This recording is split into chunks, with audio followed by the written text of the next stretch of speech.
ഇത് മോത്തിപ്പൂർ ഗ്രാമത്തിന്റെ കഥയാണ്. സമയം രാത്രിയാണ്. നല്ല തണുത്ത കാറ്റ് വീശുന്നു. ഈ ഗ്രാമത്തിൽ ഇന്ന് വരെ കറണ്ട് ഇല്ല. അതുകൊണ്ട് മുഴുവൻ ഗ്രാമവും ഇരുട്ടത്ത് മുഴുകിയിരിക്കുകയാണ്. എല്ലാരും ഉറങ്ങിക്കൊണ്ടിരിക്കുന്നു. ആ സമയത്താണ് ഗ്രാമത്തിൽ ഒരു ഭയങ്കരമായ ശബ്ദം കേട്ടത്. അങ്ങനെ ഒരു പ്രകാശമുണ്ടായി. ഏതോ രാത്രിയിൽ പകൽ വന്നതുപോലെ എല്ലാരും പേടിച്ചു ഉണർന്നു. പക്ഷെ അവർ മനസ്സിലാക്കുന്നതിനകത്ത് ആ വെട്ടം എവിടേക്കോ മാഞ്ഞു. സമയം രാത്രിയാണ്. ചേട്ടാ, ഇത് എന്താ വെളിച്ചം? അതെ, ഇത്രയും വെളിച്ചം പകലിൽ പോലും വന്നിട്ടില്ലല്ലോ. പിന്നെ കൂടെ തന്നെ ആ വിചിത്രമായ ശബ്ദവും വന്നു. ഇപ്പോഴത് പറ്റി ഒന്നും അറിയില്ല. ശരി, വരൂ, ചെന്ന് ഉറങ്ങാം. എന്തെങ്കിലും നാളെ കാണാം.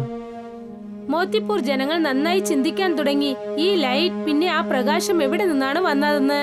പക്ഷെ ആർക്കും ഒന്നും തന്നെ മനസ്സിലായില്ല. പിന്നെ വീണ്ടും എല്ലാരും കിടന്നുറങ്ങി. നേരം വെളുത്തു.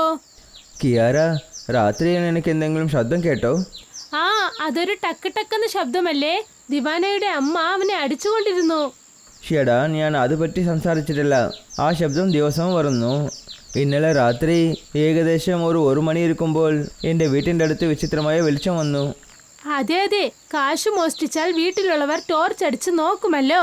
ഷേടാ, ആ വെളിച്ചത്തിനോടൊപ്പം ഒരു വിചിത്രമായ ശബ്ദവും കേട്ടു.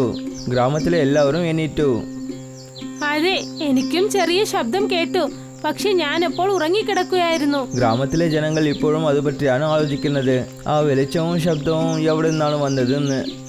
ഗ്രാമത്തിലെ ജനങ്ങൾ തെരുവുകളിലും കാടുകളിലും തേടുകയായിരുന്നു. അങ്ങനെ അത് എന്താണത് ആകാശത്തു നിന്നും വീണത്? ഇരുട്ടായ ഗ്രാമത്തിൽ പോലും നല്ല പ്രകാശം കാണപ്പെട്ടു. സമയം വൈകുന്നേരമായി. ഗ്രാമത്തിലെ കുട്ടികൾ ഗ്രൗണ്ടിൽ ക്രിക്കറ്റ് കളിക്കുകയായിരുന്നു. അരുൺ ബോൾ വേഗത്തിൽ അടിച്ചു. അങ്ങനെ ആ ബോൾ കാട്ടിനകത്ത് ചെന്ന് വീണു. ആരവ്, നീയാണ് പന്ത് വേഗത്തിൽ അടിച്ചത്. നീ തന്നെ ചെന്ന് എടുത്തിട്ട് വാ. ശരി, ഞാൻ ചെന്ന് എടുത്തുകൊണ്ട് വരാം. ആരവ് ബോൾ തേടിക്കൊണ്ട് കാട്ടിനകത്തേക്ക് ചെന്നു. അപ്പോഴാണ് അവൻ 3 വിരലുകളുള്ള കാലടയാളങ്ങൾ അവിടെ കണ്ടത്. നമ്മളുടെ കാലുകളിൽ 5 വിരലാണ് ഉള്ളത്. ഈ 3 വിരലുള്ളത് ആരായിരിക്കും? കിയാര, ഇവാൻ, കുറച്ചിങ്ങോട്ട് വരൂ. ആരവ് ചിന്തിക്കാൻ തുടങ്ങി. ഈ 3 വിരലുകളുള്ള ആള് കാട്ടിൽ ആരാണത്? ക്യാരയും യുവനും വന്നു. കിയാര, ഇവിടെ നോക്ക്. 3 വിരലുള്ള കാലുണ്ട് അടയാളങ്ങൾ. ഇത് ആരുടേതായിരിക്കും? ഞാൻ പഠിച്ചിട്ടുണ്ട്. 3 വിരലുകളുള്ള കാലുകൾ ഏലിയന് മാത്രമേ കാണൂ. എന്ന് വെച്ചാൽ ഏലിയൻ ഇങ്ങോട്ട് തന്നെ ഉണ്ടാവും. നമ്മൾ ചെന്ന് അത് തേടണം. കുട്ടികൾ ആ ഏലിയനെ തേടി ചെല്ലാൻ തുടങ്ങി. കാട്ടിനകത്തേക്ക് ചെന്നു. അവിടെ കുറച്ച് പട്ടികൾ കുരയ്ക്കുന്നത് അവർ കേട്ടു. അവരതുവഴിയാണ് ചെന്നത്. അവിടെ നോക്കിയപ്പോൾ ഒരു ഏലിയൻ നിൽക്കുന്നു. പട്ടികൾ അതിനെ നോക്കി കുരയ്ക്കുകയായിരുന്നു. കുട്ടികളൊക്കെ ചേർന്ന് ആ പട്ടികളെ വിരട്ടി. എന്നിട്ട് ഏലിയനെ രക്ഷിച്ചു. ഇതിന്റെ കണ്ണുകൾ നോക്കൂ, എത്ര ഭംഗിയായിട്ടുണ്ടല്ലോ. ആരവ്, യുവാൻ, പിന്നെ ക്യാരയെ കണ്ടിട്ട് ഏലിയൻ ഒരു ഭംഗിയുള്ള ചിരി ചിരിച്ചു. ഷേടാ, ഇതിന്റെ സ്മൈൽ മിക്കി മൗസിനേക്കാളും വളരെ സ്വീറ്റ് ആയിട്ടുണ്ട്. ഏലിയൻ വന്ന് ആരവിന്റെ കവിളത്ത് ചെറുതായി തടവി. ആരവിന് അത് ഒരുപാട് ഇഷ്ടമായി. ഏലിയൻ എന്തോ വിചിത്രമായ ശബ്ദത്തിൽ എന്തോ പറഞ്ഞു. പക്ഷേ കുട്ടികൾക്ക് ഒന്നും മനസ്സിലായില്ല. വരൂ സുഹൃത്തെ, നമ്മളുടെ വീട്ടിലേക്ക് പോവാം. ഏലിയന് കുട്ടികൾ സംസാരിക്കുന്നത് മനസ്സിലായില്ല. നമ്മൾ സംസാരിക്കുന്നത് ഇതിന് മനസ്സിലായിട്ടില്ലെന്ന് തോന്നുന്നു. നമ്മൾ ഇതിന് ആംഗ്യം കാണിക്കണം. ആര്യൻ ആംഗ്യം കാണിച്ച് ഏലിയനെ വീട്ടിലേക്ക് വിളിക്കുകയാണ്. പക്ഷെ ഏലിയൻ ആ ആംഗ്യം തെറ്റിദ്ധരിച്ചു. എന്നിട്ട് യുവാനെ ചാടി ഒരു ചവിട്ട് ചവിട്ടി. യുവാൻ ചെന്ന് താഴേക്ക് വീണു. ഷേടാ, ഞാൻ കാണിച്ച ആംഗ്യത്തിന് ഇത് തെറ്റായിട്ട് വിചാരിച്ചു. ഞാൻ വീണ്ടും ട്രൈ ചെയ്യുന്നു. വേണ്ട, അതിനോട് ആംഗ്യം കാണിക്കല്ലേ, പിന്നെ അത് നമ്മളെ അടിക്കാൻ തുടങ്ങും. ഏലിയൻ നോക്കി. ഇത് ഭാഷയുടെ പ്രശ്നമാണെന്ന് മനസ്സിലാക്കി. അത് തന്റെ ബാഗിൽ നിന്നും ഒരു ലൈവ് സ്പീച്ച് ട്രാൻസ്ലേറ്റർ എടുത്തു. എന്നിട്ടത് കഴുത്തിലിട്ടു. ഏലിയൻ എന്തു പറയുന്നു അത് തമിഴിൽ ട്രാൻസ്ലേറ്റ് ആയി കുട്ടികൾക്ക് കേൾക്കുന്നു. പിന്നെ കുട്ടികൾ സംസാരിക്കുന്നത് ഏലിയന്റെ ഭാഷയിൽ അതിന് കേൾക്കുന്നു. ഇവിടെ നോക്കൂ, നീ ആരാണ്? നീ എവിടെ നിന്നാണ് വന്നിരിക്കുന്നത്? എന്റെ പേര് ലുല്ലു. ഞാൻ മറ്റൊരു പ്ലാനറ്റിൽ നിന്നും വന്നതാണ്. എന്റെ എല്ലാ കൂട്ടുകാരും സ്പേസ് ട്രാപ്പ് മൂലം തിരികെ പോയി. ഞാൻ ഇവിടെ കുടുങ്ങിപ്പോയി. ഇനി ഞാൻ എന്റെ വീട്ടിലേക്ക് എങ്ങനെ പോകും? നീ എങ്ങനെയാണ് ഇവിടെ വന്നത്? സ്പേസ് ട്രാപ്പ് മൂലം. പക്ഷെ അതിൽ എന്റെ കൂട്ടുകാർ തിരികെ പോയി. ഞാൻ ഇവിടെ കുടുങ്ങിപ്പോയി. എനിക്ക് എന്താ തോന്നുന്നു വെച്ചാൽ ഇന്നലെ രാത്രി നമ്മളുടെ ഗ്രാമത്തിൽ ആ സ്പേസ് ക്രാഫ്റ്റിന്റെ ശബ്ദമാണ് കേട്ടിരിക്കും. അതെ, ആ ലൈറ്റും അതിൽ നിന്നായിരിക്കും വന്നിരിക്കുക. ഞാൻ എന്റെ വീട്ടിലേക്ക് പോണം. അവിടെ എന്റെ അമ്മ എനിക്ക് വേണ്ടി കാത്തിരിക്കും. ലുലു വളരെ ശോകമായി മാറി. പിന്നെ കരയാൻ തുടങ്ങി. ഷെടാ, കരയല്ലേ സുഹൃത്തെ, ഞങ്ങളെ നിന്റെ സുഹൃത്തായി നോക്കൂ. ഞങ്ങൾ നിന്നെ നിന്റെ മമ്മീൻ്റെ അടുത്ത് അഴിച്ചേക്കാം. ആരവ്, യുവാൻ, ക്യാര പിന്നെ ലുല്ലു 4 പേരും ആരവിന്റെ വീട്ടിലേക്ക് പുറപ്പെട്ടു പോയി. പോകുന്ന വഴിയിൽ നോക്കി പോലീസ് ആ കാട്ടിൽ എന്തോ തേടുകയായിരുന്നു. പോലീസിന് ലുല്ലുവെ കുറിച്ച കാര്യങ്ങൾ അറിഞ്ഞെന്ന് തോന്നുന്നു. നമ്മൾ ഇവനെ മറച്ചു വെക്കണം, അല്ലെങ്കിൽ പ്രോബ്ലമായി പോവും. യുവാൻ ലുല്ലുവിനെ ഒരു തുണി കൊണ്ട് മൂടി. പിന്നെ പോലീസിൽ നിന്നും രക്ഷപ്പെട്ട അവർ അവിടെ നിന്നും പോയി. എല്ലാരും ആരവിന്റെ വീട്ടിലേക്ക് വന്നു. ലുല്ലു, നിനക്ക് നന്നായി വിശക്കുന്നുണ്ടല്ലേ? ഇരിക്കെ, ഞാൻ നിനക്ക് ഒരുപാട് ചോക്ലേറ്റ്, ബിസ്ക്കറ്റ്സ് എല്ലാം കൊണ്ടുവരാം. ക്യാര ലുല്ലുവിന് ഒരുപാട് ചോക്ലേറ്റ്സ് പിന്നെ ബിസ്ക്കറ്റ്സും കൊണ്ടുവന്നു. ലുല്ലു അത് കഴിച്ചു. Thank you ക്യാര. ചോക്ലേറ്റ് വളരെ രുചികരമായിരിക്കുന്നു.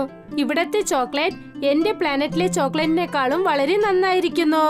ലുല്ലു ചോക്ലേറ്റും ബിസ്ക്കറ്റും കഴിച്ചതിന് ശേഷം എമോഷണലായി കരയാൻ തുടങ്ങി. എന്തു പറ്റി?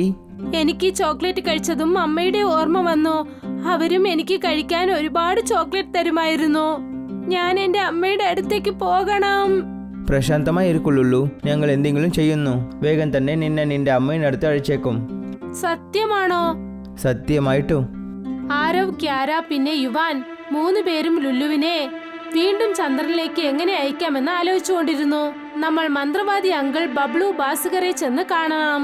അദ്ദേഹം നമുക്ക് എന്തെങ്കിലും ഒരു ഐഡിയ പറയും.